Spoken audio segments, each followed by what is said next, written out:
नमस्कार दोस्तों, स्वागत है आपका द ग्राउंड रिपोर्ट में। मैं हूं समीर आत्मज मिश्र। उत्तर प्रदेश के पूर्वांचल इलाके में एक जिला है आजमगढ़। पूर्वांचल में यदि तीन सबसे बड़े और महत्वपूर्ण जिलों की बात की जाए तो बनारस और गोरखपुर के बाद ये तीसरा सबसे महत्वपूर्ण जिला है। शहर छोटा ही है लेकिन अब कमिश्नरी बन चुका है। लोकसभा में यहाँ कुल 2 सीटें हैं और विधानसभा में 10। इसकी खासियत यह है कि इस जिले की बीजेपी के साथ बड़ी अदावत सी है। बीजेपी के फेवर में कोई भी लहर चले, आजमगढ़ में आकर वो रुक जाती है। हाँ, आगे बढ़ने पर फिर लहरों की गति तेज होती है, लेकिन आजमगढ़ बीजेपी की लहर के लिए न जाने कौन सा बरमूडा ट्राइएंगल है जो लहर को अपने में समेट लेता है। रविवार को प्रधानमंत्री नरेंद्र मोदी आजमगढ़ में थे।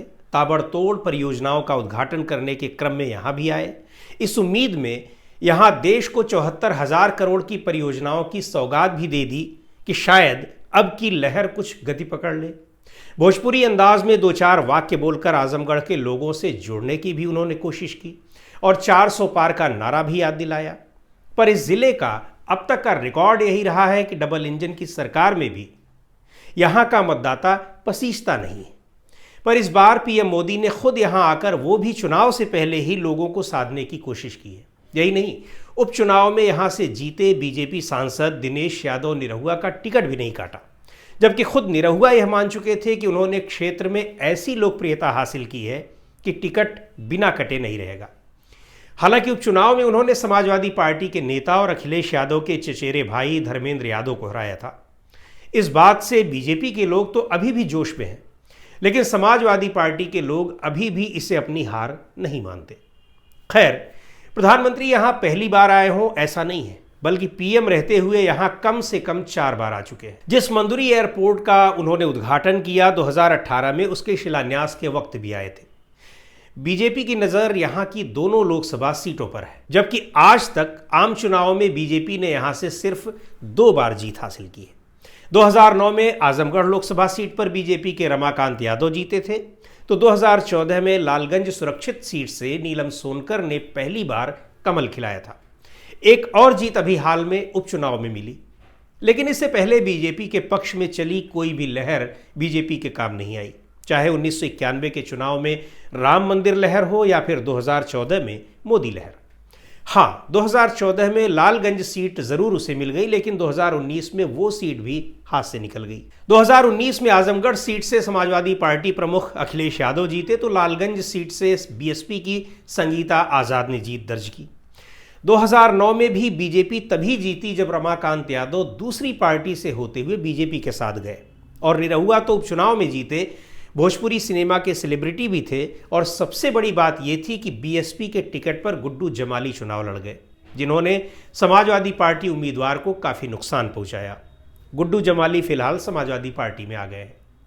बात सिर्फ लोकसभा की ही नहीं, बल्कि विधानसभा चुनाव में भी यहां न तो बीजेपी का डबल इंजन काम आता है और न ही कोई लहर। आजमगढ़ जिले में कुल मिलाकर 10 विधानसभा सीटें हैं। 2017 के विधानसभा चुनाव में यहां बीजेपी को सिर्फ 10 में से 1 सीट पर जीत हासिल हुई थी, जबकि पूरे राज्य में उसने 403 में सहयोगियों समेत 325 सीटें जीती थी। वहीं 2022 के विधानसभा चुनाव में तो बीजेपी का आजमगढ़ में खाता तक नहीं खुला। आजमगढ़ के सामाजिक समीकरण पर नजर डालें तो यहां की कुल आबादी 46 लाख से ज्यादा है। सिर्फ यादव, मुसलमान और दलित आबादी यहां 25 लाख से ज्यादा है। ओबीसी आबादी भी करीब 5 लाख है, 5 लाख के ऊपर ही है। आजमगढ़ में बीजेपी को जीत से दूर रखने में यही सामाजिक समीकरण महत्वपूर्ण भूमिका निभाता है। लेकिन यहां के संसदीय इतिहास को देखें तो शुरुआती दौर में कांग्रेस पार्टी की यहां मजबूत पकड़ रही। 1952 से 1971 तक आजमगढ़ से लगातार कांग्रेस पार्टी जीतती रही। 1977 में जनता पार्टी की जीत हुई, 1980 में फिर जनता पार्टी जीती, लेकिन 1984 में कांग्रेस पार्टी को जीत हासिल हुई। उसके बाद से लेकर अब तक यहां सपा और बसपा ही जीतती रही हैं, 1991 में जनता दल और 2009 में बीजेपी को छोड़कर। ऐसा ही हाल कुछ लालगंज सीट का भी रहा है। इसके पीछे देश और खासकर यूपी की मंडल और कमंडल की राजनीति है। कमंडल ने तो यहां कोई असर नहीं छोड़ा, लेकिन मंडल आयोग की सिफारिशों के बाद दलित, ओबीसी और अल्पसंख्यक वर्ग के मतदाताओं के जिताऊ समीकरण के चलते सपा और बसपा यहां जीतते रहे। बीजेपी जीत तक पहुंच नहीं पाई और कांग्रेस को जीत से काफी दूर कर दिया गया। आजमगढ़ को समाजवादी पार्टी के संस्थापक मुलायम सिंह यादव भी खास तवज्जो देते थे और यहाँ से चुनाव भी लड़े।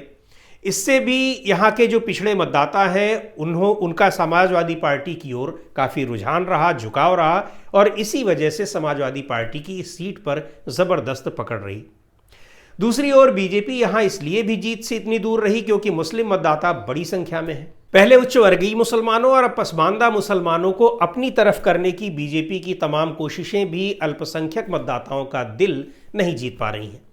लेकिन बीजेपी के लिए ये सीट इसलिए बड़ी महत्व रखती है क्योंकि पिछले करीब एक दशक से यूपी में बीजेपी की राजनीति के दो केंद्र बन गए हैं।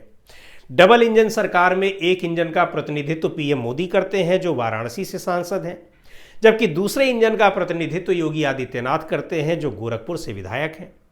आजमगढ़ इन दोनों केंद्रों के बीच में है और पूर्वांचल का तीसरा सबसे बड़ा केंद्र और औद्योगिक रूप से भी साड़ियों की बुनाई और व्यापार का भी बड़ा केंद्र है। पूर्वांचल के दूसरे हिस्सों में राजनीतिक बढ़त लेने के बावजूद आजमगढ़ एक ऐसे टापू के रूप में उन्हें नजर आता है जो बिल्कुल सूखा रहता है। अब पीएम मोदी ने चुनाव की शुरुआत में ही आजमगढ़ के लोगों का दिल जीतने की कोशिश की है। ये व्यवस्था भी कर दी है कि कहीं से भी आना हो तो आजमगढ़ के लोग अपना जहाज लेकर सीधे आजमगढ़ तक चले आएं। पर देखना यह है कि इन सब के बावजूद आजमगढ़ के लोगों का दिल पसीजता है या नहीं। तो आज के इस वीडियो में इतना ही। अगले वीडियो में फिर मिलेंगे एक नए विषय के साथ। द ग्राउंड रिपोर्ट को आपने अब तक सब्सक्राइब ना किया हो तो ज़रूर कर लें। हमारे वीडियोस को आप लाइक करें, शेयर करें और अपने सुझाव भी हमें अवश्य दें।